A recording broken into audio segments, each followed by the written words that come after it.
इग्नू सिर्फ इंडिया के ही नहीं, वर्ल्ड लार्जेस्ट डिस्टेंस यूनिवर्सिटीज़ में इसका नाम आता है। लेकिन इग्नू में काफ़ी सारी ऐसी परेशानियां हैं जो टाइम के साथ साथ रिजॉल्व नहीं हो पा रही हैं। आखिर इग्नू के स्टूडेंट ऐसी क्या परेशानियां फेस कर रहे हैं, आइए इस वीडियो में हम डिस्कस करते हैं।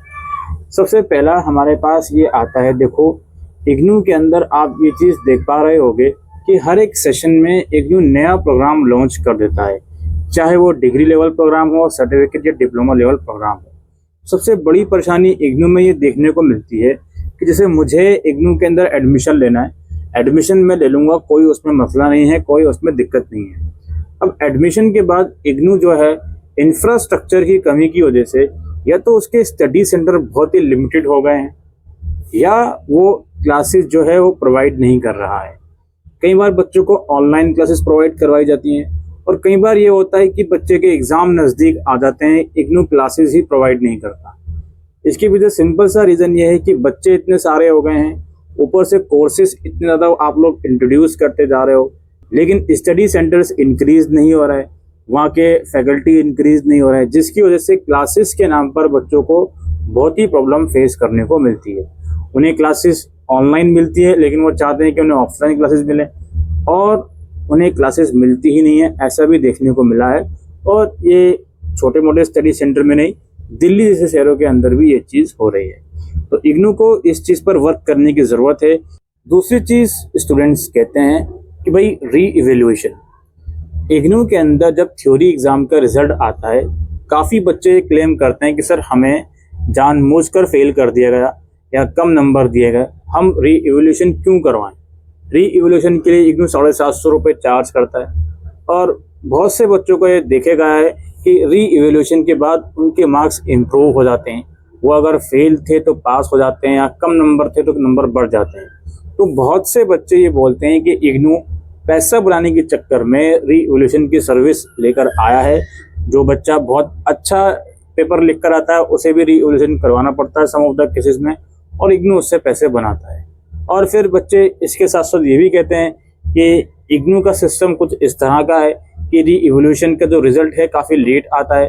हम बीच मझदार में फंस जाते हैं कि एग्जामिनेशन फॉर्म भरें या नहीं भरें। फिर जो बच्चा फॉर्म भर जाता है, रिवोल्यूशन का रिजल्ट बाद में आता है, फिर उसका रिफ़ंड का चक्कर बहुत मुश्किल होता है। तो ये कुछ ऐसी चीज़ें हैं जो इग्नू में रिजॉल्व होनी चाहिए। हालांकि री इवोल्यूशन एक ऐसी चीज़ है जो हर यूनिवर्सिटी में होता है, फीस हर यूनिवर्सिटी में लगती है, तो इसके ऊपर भी इग्नू को समहाउ स्टूडेंट के फेवर में कुछ ना कुछ ऐसी चीज़ें करनी चाहिए जिससे स्टूडेंट संतुष्ट हो। इसके अलावा मैं यहाँ पर कहना चाहूँगा प्रोजेक्ट से रिगार्डिंग कुछ इम्पोर्टेंट चीज़ें। इग्नू जो है कुछ कुछ कोर्सेज में प्रोजेक्ट बच्चों को बनाने को कहता है, जैसे MBA हो गया, MCOM हो गया या कुछ और कोर्सेज हो गया, प्रोजेक्ट इग्नू बनाने को कहता है। लेकिन इग्नू के अंदर एक ये कमी है कि प्रोजेक्ट के संदर्भ में डिटेल गाइडलाइंस आती नहीं है। वो सिर्फ एक project manual courses wise release कर देगा ऑनलाइन, या जो आपको स्टडी मटेरियल के साथ जो मैनुअल मिलता है उसी के अंदर कुछ लिमिटेड इंस्ट्रक्शन लिखी रहती हैं। उसके अलावा इग्नू प्रोजेक्ट के संदर्भ में काम नहीं करता। हाँ, ये बात ज़रूर है कि EMPC इग्नू का जो पोर्टल है, यूट्यूब चैनल, वहाँ पर वो कुछ कुछ प्रोजेक्ट के संदर्भ में गाइडलाइंस पब्लिश करते रहते हैं। लेकिन फिर भी प्रोजेक्ट के सिनेरियो में अगर देखें तो इग्नू जो है स्टूडेंट्स के साथ कम्युनिकेट करने में बहुत ज़्यादा दूर है। बच्चे हमेशा से परेशान रहते हैं प्रोजेक्ट के रिगार्डिंग कि एक तो ये है कि प्रोजेक्ट बनाए कैसे, दूसरा बच्चे बोलते हैं कि सर हमारा सिलेबस अभी तक अप्रूव नहीं हुआ, 2 महीने हो गए, 3 महीने हो गए जमा करे हुए। तो इस चीज़ को भी इग्नू को इम्प्रूव करने की ज़रूरत है कि प्रोजेक्ट के रिगार्डिंग बच्चों को अच्छे से गाइड करें। नंबर 2, इसका जो सिस्टम है इवेल्युएशन, इसको और ज़्यादा स्पीडी करें, इम्प्रूव करें। और तो और जो दूर दराज के बच्चे हैं उनकी भी एक कंप्लेन आती है कि सर हमें गाइड नहीं मिल पा रहा, हमें सुपरवाइज़र नहीं मिल पा रहा जो हमें हमारे प्रोजेक्ट के लिए गाइड करे। तो इग्नू या तो कुछ ऐसे फैकल्टीज़ को हायर करे लिमिटेड टाइम पीरियड के लिए ही सही, जो बच्चों को गाइड कर सकें, ताकि कम से कम जो रूरल एरिया में स्टूडेंट्स रह रहे हैं उन्हें ये तो परेशानी एटलीस्ट ना हो कि उन्हें गाइड ही नहीं मिल पा रहा उनके प्रोजेक्ट को बनाने के लिए। तो इस पॉइंट पर भी इग्नू को ध्यान देने की ज़रूरत है। इसके अलावा असाइनमेंट का इवेल्युएशन, इग्नू में ये एक बहुत ही अनफॉर्चुनेट चीज़ है कि बच्चा असाइनमेंट जमा करता है, उसके कई महीनों तक भी उसे उसका रिजल्ट नहीं मिलता। आए दिन मेरे पास भी क्वेरी आती रहती है कि सर मुझे असाइनमेंट जमा करे हुए 10 महीने हो गए हैं, साल भर होने को आ रहा है, मेरे मार्क्स नहीं आ रहे। तो समहाउ आप कुछ भी कहो, कुछ कुछ सेंटर्स में ये परेशानी है, चाहे दिल्ली के सेंटर्स हो या कोई और स्टेट के। इग्नू असाइनमेंट के मार्क्स देने में थोड़ा सा गड़बड़ कर देता है, बच्चों को टाइमली मार्क्स नहीं देता है। तो इग्नू को ये मैकेनिज्म भी इम्प्रूव करने की ज़रूरत है कि किस तरीके से असाइनमेंट का स्टेटस एक बच्चे का जल्द से जल्द आ सके। इस चीज़ को भी इग्नू को ध्यान रखने की ज़रूरत है। इसके अलावा थ्योरी एग्ज़ाम का रिज़ल्ट, वैसे तो मैं यहाँ पे इग्नू को बिल्कुल अप्रिशिएट करूँगा। थ्योरी एग्ज़ाम के जो रिज़ल्ट हैं इग्नू टाइमली डिक्लेयर कर देता है, लेकिन उसके बावजूद भी कुछ 3 से 4% बच्चे ऐसे रह जाते हैं जिनका रिज़ल्ट टाइमली नहीं आता।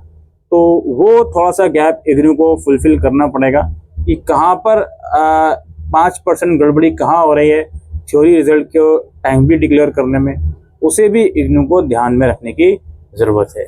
इसके अलावा स्टडी मटेरियल का डिलीवरी सिस्टम, स्टडी मटेरियल का डिलीवरी सिस्टम से कई बार बच्चे इतना परेशान हो जाते हैं कि वो कंप्लेन करते हैं कि सर हमारे 6 सब्जेक्ट थे, 3 ही बुक आए हैं, या बच्चे बोलते हैं कि सर हमें गलत सब्जेक्ट की बुक आ गई, या बच्चे कहते हैं कि सर एग्ज़ाम में 1 महीना आ गया, हमें बुक्स रिसीव नहीं हुई।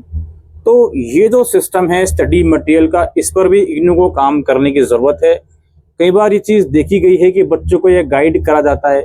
मिसाल के तौर पर आप जयपुर के रीजनल सेंटर के स्टूडेंट हो, आपको आपकी किताबें नहीं मिली, तो कई बार ये चीज़ देखी जाती है कि जो आपका रीजनल सेंटर है वहाँ पर स्टडी मटेरियल होता ही नहीं है, आपको मैदानगढ़ी दिल्ली आना पड़ता है कलेक्ट करने के लिए। तो स्टडी मटेरियल के संदर्भ में भी बच्चे जो हैं वो परेशानियाँ फेस कर रहे हैं, इसे भी इग्नू को देखना चाहिए, समझना चाहिए। इसके अलावा ग्रीवियांस सिस्टम, वैसे तो इग्नू का grievance system as compare to other distance universities काफ़ी अच्छा है। यहाँ पे iGram पोर्टल भी है, यहाँ पर आप रीजनल सेंटर को मेल डालते हो तो चांसेस होते हैं कि रिप्लाई आ जाए 48 घंटे के बाद, 72 घंटे के बाद। लेकिन समहाउ इग्नू का जो कॉलिंग सिस्टम है वो थोड़ा गड़बड़ाता है। एक बच्चा जिसको अर्जेंटली क्वेरी है वो रीजनल सेंटर नहीं जा सकता, उसे अर्जेंट क्वेरी करनी है, तो कई बार या मैं ये कहूँ मैक्सिमम टाइम ऐसा होता है कि इग्नू के कॉल्स वगैरह नहीं लगते हैं, या अगर लगते हैं तो वो रिसीव नहीं होते हैं। तो इन चीज़ों पर भी इग्नू को ध्यान देना है कि वो इंटर्न्स हायर करे जो कॉल रिसीव कर सकें, एक बच्चे की मदद कर सकें। इस चीज़ के ऊपर भी इग्नू काम कर सकता है। प्लेसमेंट की बात करते हैं, प्लेसमेंट में भी विशेष तौर पर प्रोफेशनल कोर्सेज जो हैं, इसमें इग्नू प्लेसमेंट के ऊपर ज़रूर ध्यान दे। हालांकि मैंने पिछले 4-5 महीने में देखा है कि इग्नू ने प्लेसमेंट काफ़ी सारे रिलीज़ करे हैं, लेकिन अब वो समय है कि पिछले 1-1.5 महीने से मैं देख रहा हूँ कोई भी प्लेसमेंट का नोटिफिकेशन इग्नू की तरफ से नहीं आया।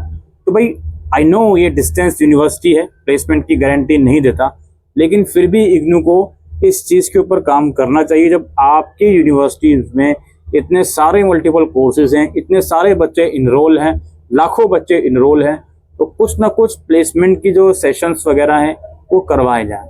और इसमें एक कमी ये है कि ज़्यादातर मैं देखता हूँ प्लेसमेंट के सेशन दिल्ली में करवाए जाते हैं।